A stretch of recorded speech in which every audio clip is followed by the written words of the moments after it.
Bismillahirrahmanirrahim. Assalamualaikum warahmatullahi wabarakatuh. Alhamdulillahi rabbil alamin. Alhamdulillahilladzi anzala sakinata fi qulubil mu'minin liyazdadu imanan ma'a imanihim.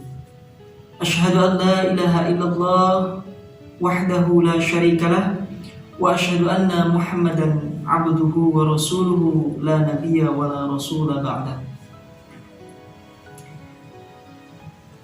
Qala Allah Ta'ala fi kitabihil karim, a'udzu billahi minasy syaithanir rajim. Ya ayyuhalladzina amanu ittaqullaha haqqa tuqatih wa la tamutunna illa wa antum muslimun. An Abi Hurairah radhiyallahu anhu qala Rasulullah sallallahu alaihi wasallam, al-mu'minul qawiyyu khairun wa ahabbu ila Allah minal mu'minin dha'if. Wa fi kulli khair ikhris ala ma yanfa'uk wasta'in billah wa la ta'jaz wa in asabaka syai'un fala taqul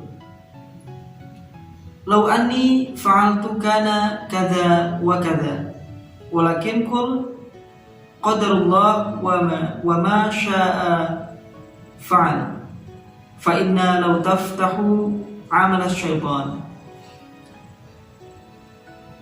Anak-anakku yang dirahmati oleh Allah Subhanahu wa ta'ala, marilah perjumpaan kita kali ini kita awali dengan rasa syukur kita kepada Allah Subhanahu wa ta'ala, di mana kita hingga saat ini masih diberikan karunia oleh Allah berupa nikmat, kesempatan, kelapangan hati, pikiran kita, kemudian kesehatan yang diberikan oleh Allah. Kita masih dapat menghirup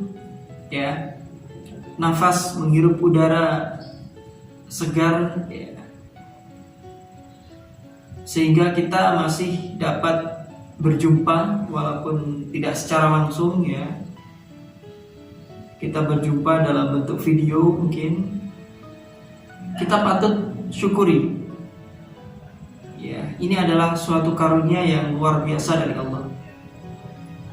Tentunya kita juga patut mensyukuri nikmat iman, takwa dan keislaman kita. Karena innad dina 'indallahil Islam. Agama yang terbaik untuk kita adalah Islam, yang ada di sisi Allah adalah Islam. Ini patut kita syukuri, walaupun memang tingkat keimanan dan ketakwaan kita ini senantiasa wayazid dan wayankus, senantiasa bertambah, tapi juga dapat senantiasa berkurang. Bertambah apabila kita sering melakukan hal-hal yang baik atau amal solih, perbuatan-perbuatan yang baik, dan akan senantiasa berkurang dan berkurang apabila kita sering melakukan hal-hal yang kurang baik, hal-hal yang buruk, yaitu bisa dibilang yaitu maksiat, maksiat kepada Allah. Ini adalah suatu yang harus kita perhatikan. Maka dari itu kita harus sering-sering mengecas keimanan dan ketakwaan kita agar senantiasa penuh, senantiasa on, sehingga ketika ada hidayah dari Allah kita bisa sesegera mungkin untuk mendownloadnya, Sama halnya ketika kita memiliki HP, handphone, kita sering sekali melakukan charging atau mengecas HP kita untuk memastikan bahwa HP kita selalu on, agar kita bisa sewaktu-waktu menggunakannya. Ya, sewaktu-waktu kita menggunakannya. Bahkan ketika kita misalnya keluar rumah misalnya, kadang ada beberapa dari kita itu hingga membawa power bank yang fungsinya adalah untuk menyimpan baterai gitu ya, sehingga nanti suatu saat ketika di perjalanan kita tidak sampai kehabisan baterai atau HP kita mati di tengah jalan. Ini adalah wujud suatu perhatian kita kepada HP atau smartphone kita. Harusnya begitu juga dengan keimanan dan ketakwaan kita. Ini juga harus senantiasa kita perhatikan. Harus sering-sering kita cas. Yaitu caranya salah satunya adalah dengan seperti ini, kita berada di majelis ilmu, di majelis ta'lim gitu ya, mendengarkan ceramah-ceramah, tausiah-tausiah gitu ya, atau misalkan di hari Jumat kita mendengarkan khotib yang berada di mimbar menyampaikan khutbah gitu ya.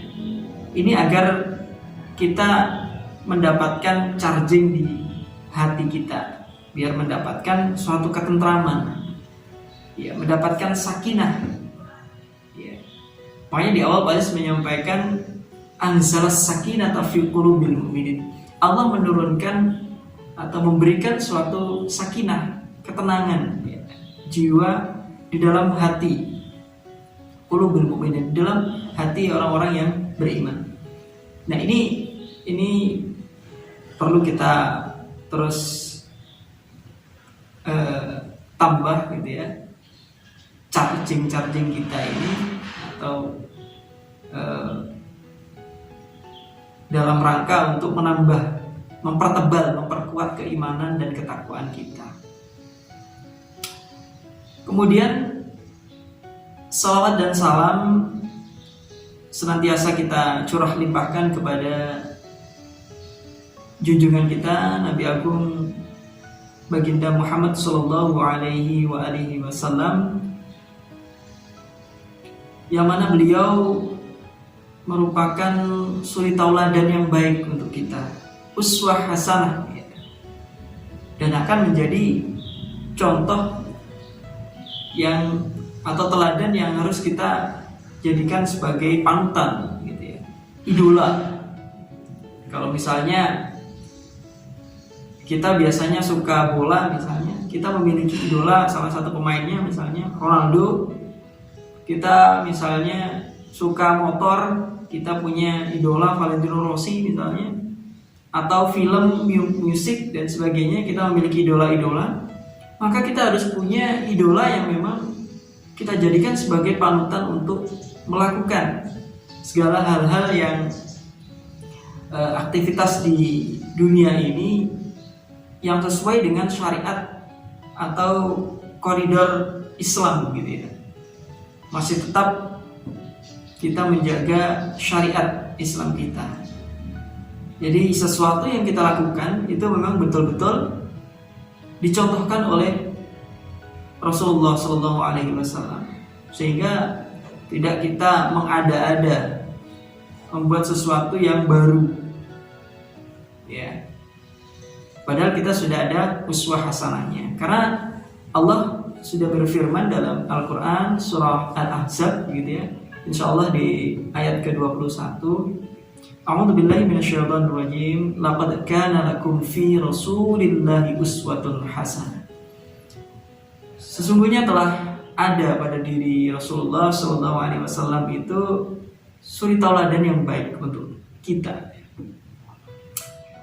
Jadi alangkah ruginya jika kita tidak mencontoh beliau dan tidak mengidolakan beliau sebagai panutan kita. Anak-anakku yang dirahmati oleh Allah Subhanahu wa Ta'ala, pada kali ini, kesempatan kali ini,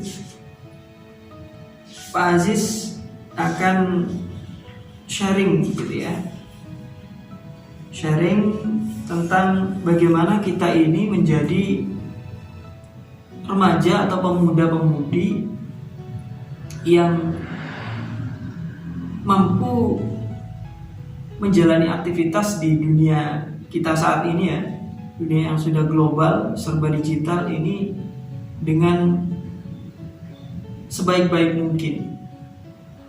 Ya, tentunya masih dalam koridor atau sesuai dengan syariat Islam gitu. Nah, seperti yang sudah Pak Aziz kutip di awal mukadimah tadi, bahwa dari hadis yang diriwayatkan oleh Abu Hurairah gitu ya, bahwa Rasulullah SAW telah bersabda bahwa mukmin yang kuat itu lebih baik dan lebih dicintai oleh Allah dibanding mukmin yang lemah. Ya. Kemudian kelanjutannya adalah wa fi kulli khair, dan pada keduanya ada kebaikan. Ya, walaupun tadi sudah disampaikan bahwa mukmin yang kuat itu lebih baik dan lebih dicintai oleh Allah dibanding mukmin yang lemah. Tetapi Allah menguatkan lagi bahwa di antara keduanya itu sebetulnya masing-masing memiliki kebaikan. Ya, tetapi lebih dicintai itu yang kuat. Ya. Yang kuat keimanannya. Gitu ya. Jadi ini menunjukkan bahwa Allah itu memiliki hak prerogatif untuk menilai dan mencintai hambanya sesuai dengan ketakwaannya dan keimanannya.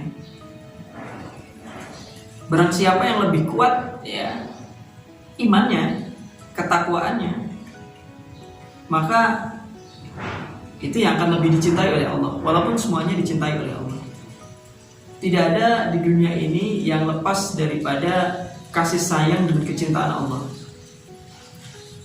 Ya, baik dari makhluk yang terkecil sampai makhluk yang terbesar atau yang mungkin sempurna di mata Allah, itu semua tidak luput dari kasih sayang dan kecintaan Allah.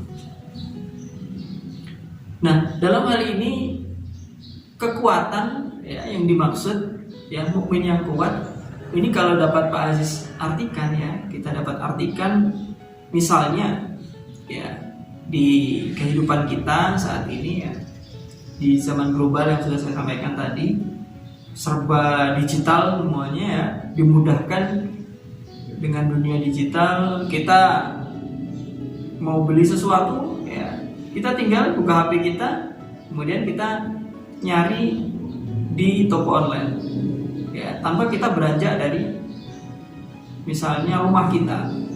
Apalagi situasi pandemi seperti ini ya. Kemudian ketika kita ingin bepergian misalnya atau mengirim barang, kita juga sudah dimudahkan oleh ojek online, oleh pengiriman secara online. Ini sangat memberikan kemudahan bagi kita.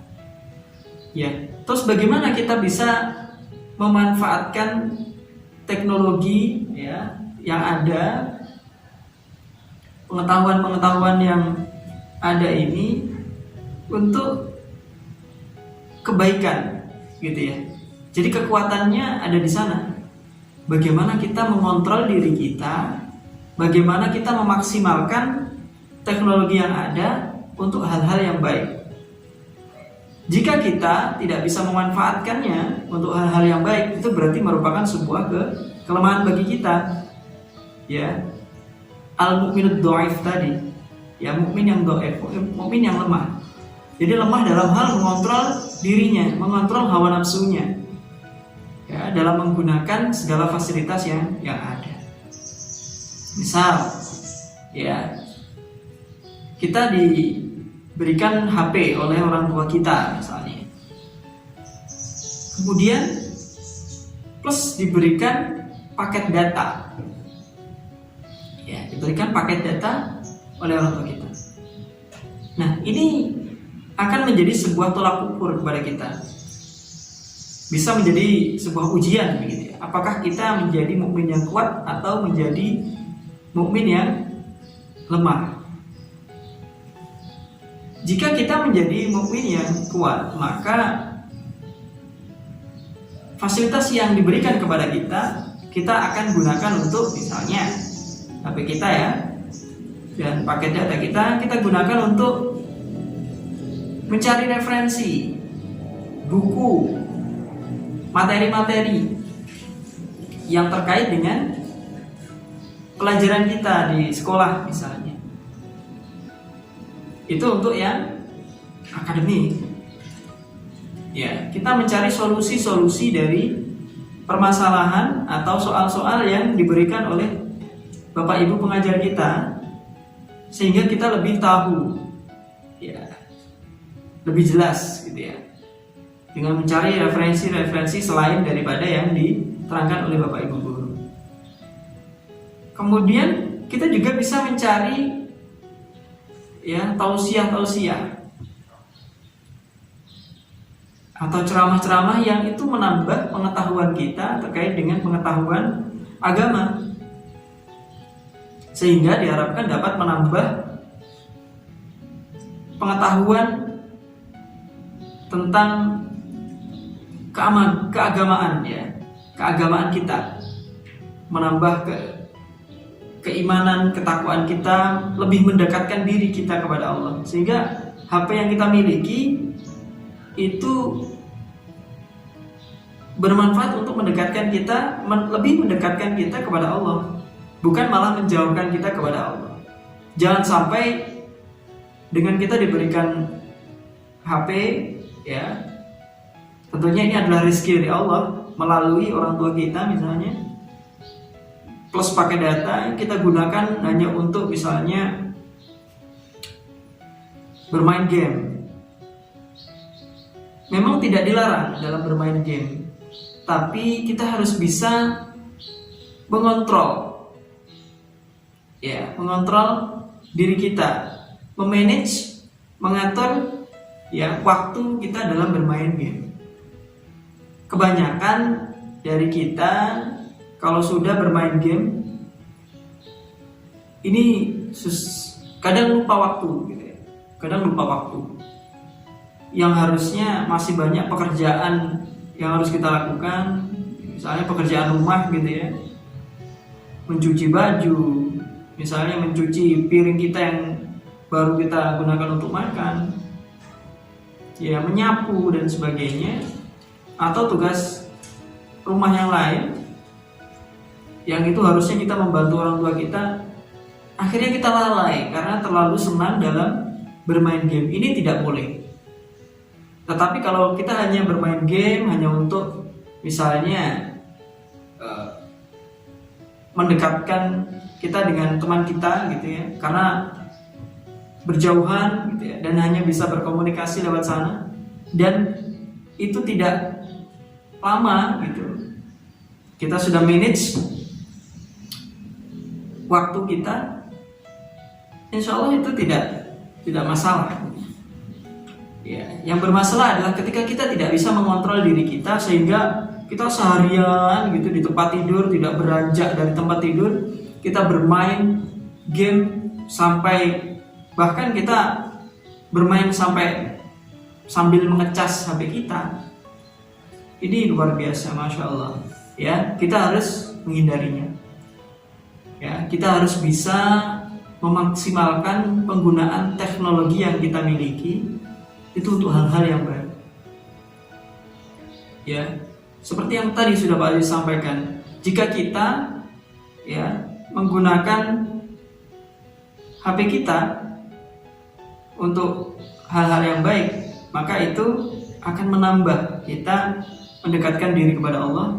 Tapi ketika kita menggunakannya untuk mendownload hal-hal yang kurang baik, itu akan menambah jauh diri kita dengan Allah dan akan mengurangi wayangkus ya iman kita, mengurangi iman kita. Ya. Ini harus kita coba untuk perhatikan ya. Perhatikan lagi. Ya, karena memang ini sering sekali kita lalaikan. Gitu ya.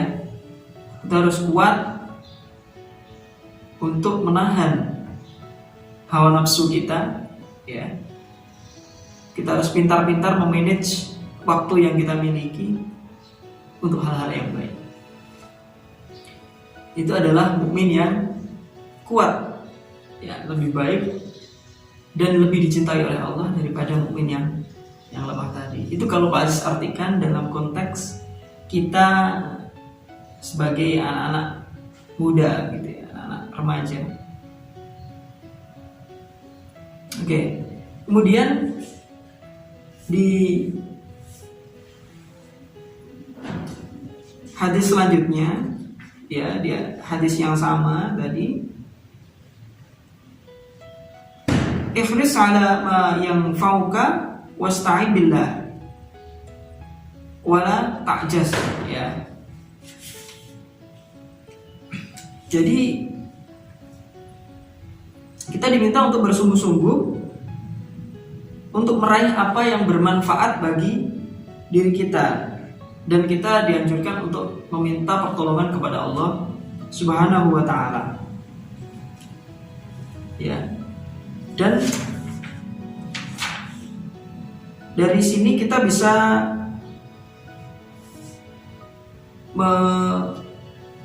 mengambil kesimpulan bahwa Allah, ya, meminta kita untuk memang berlaku sungguh-sungguh dalam hal apapun, ya, terutama hal-hal yang memang bermanfaat untuk kita. Ya, bersungguh-sungguh berarti memang berniat, ya, niat untuk melakukan hal itu karena Allah tentunya, ikhlas gitu ya, bukan karena siapapun, bukan karena orang tua kita ya memaksa kita, bukan karena teman kita agar kita dipandang baik begitu, bukan karena bapak ibu guru kita ya biar kita menjadi terlihat anak yang rajin, tidak, tapi karena Allah, karena memang betul-betul kita ingin mendekatkan diri kepada Allah, ya, karena kan sebetulnya kita di dunia ini memang diciptakan oleh Allah untuk beribadah kepada Allah, ya. Kita tidak boleh semena-mena sendiri, gitu ya. Karena semuanya sudah ditentukan oleh Allah, gitu ya. Semua tidak lepas dari campur tangan Allah. Maka kita harus tadi meminta pertolongan kepada Allah. Ya, wasta'in billah.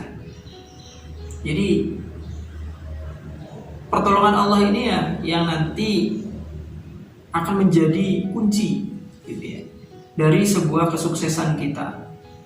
Ya, karena kunci kesuksesan itu semangat, bersungguh-sungguh, dan yang kedua adalah pertolongan dari Allah.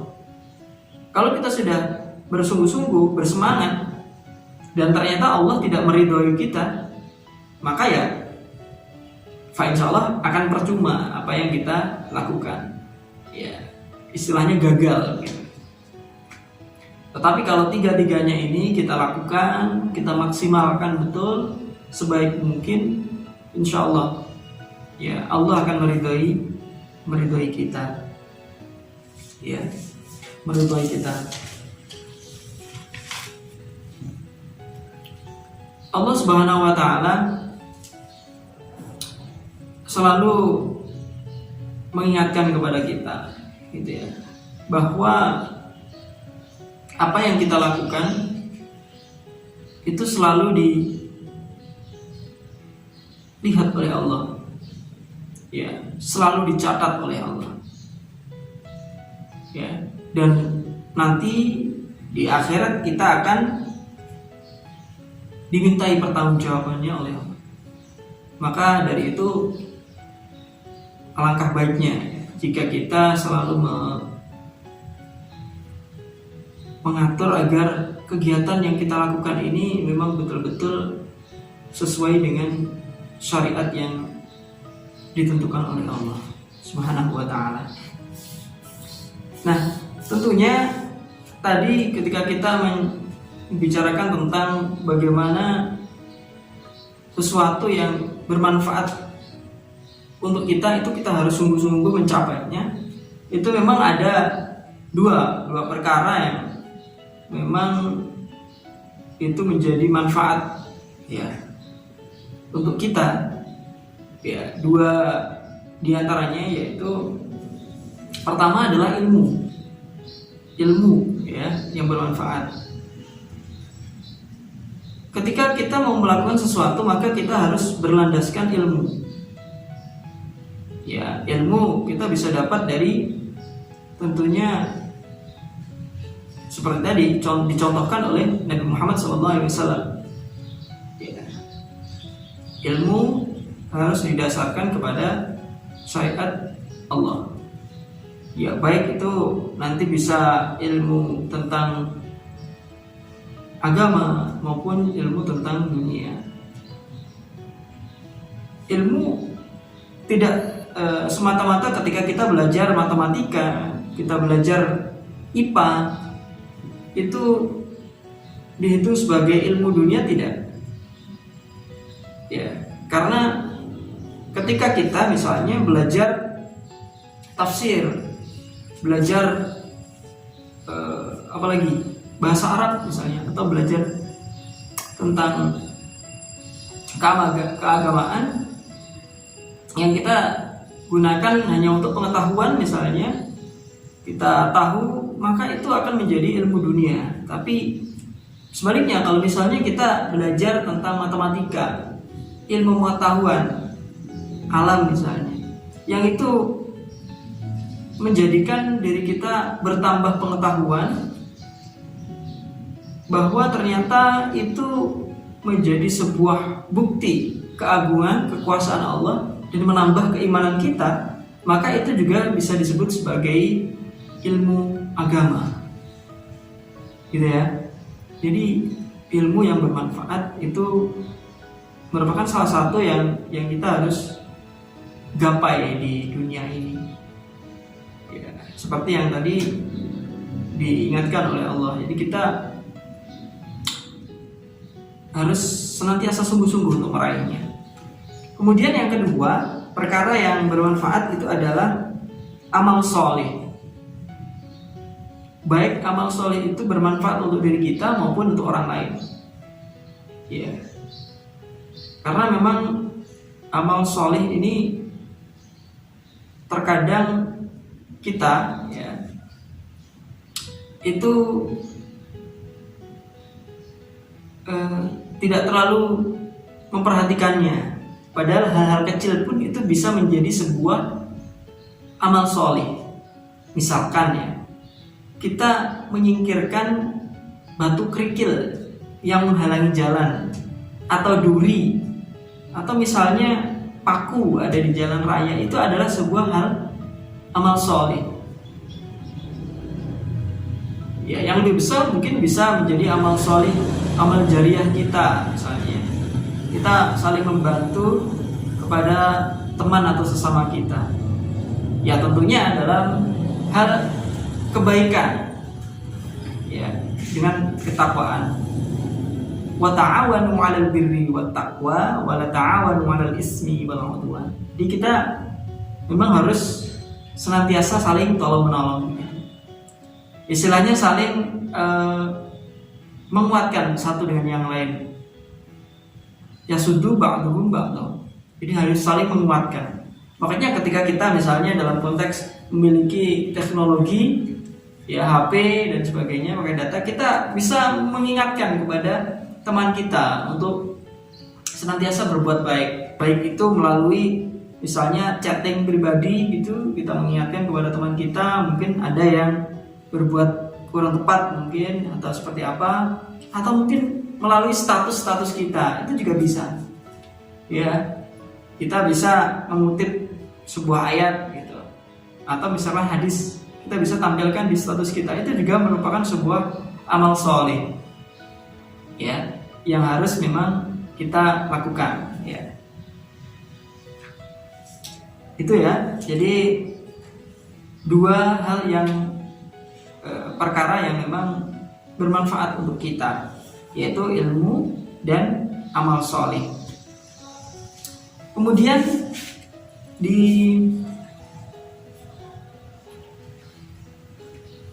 hadis tadi kita lanjutkan. Kemudian wa in asobaka syai'un falataqul lau anni fa'altu kana kadza wa kadza walakin kul qadarullah wa ma sya'allah wa ma sya'a fa'ala ya, fa inna law taftahu amal syaitan. Jadi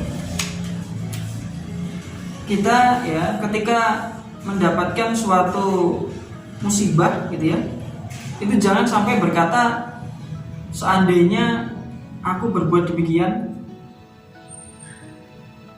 maka ya, tentu tidak akan begini jadinya ya, itu tidak boleh ya. Maka yang harus kita katakan adalah ya qadarullah ya, ini adalah sudah takdir yang ditentukan oleh Allah ya, qadarullah wa ma syaa fa'al ya, dan Allah itu berbuat apa saja yang Allah kehendaki ya, karena yaitu fa inna law taftah amal syaitan, karena ucapan yang seandainya itu adalah merupakan salah satu yang membuka pintu perbuatan syaitan.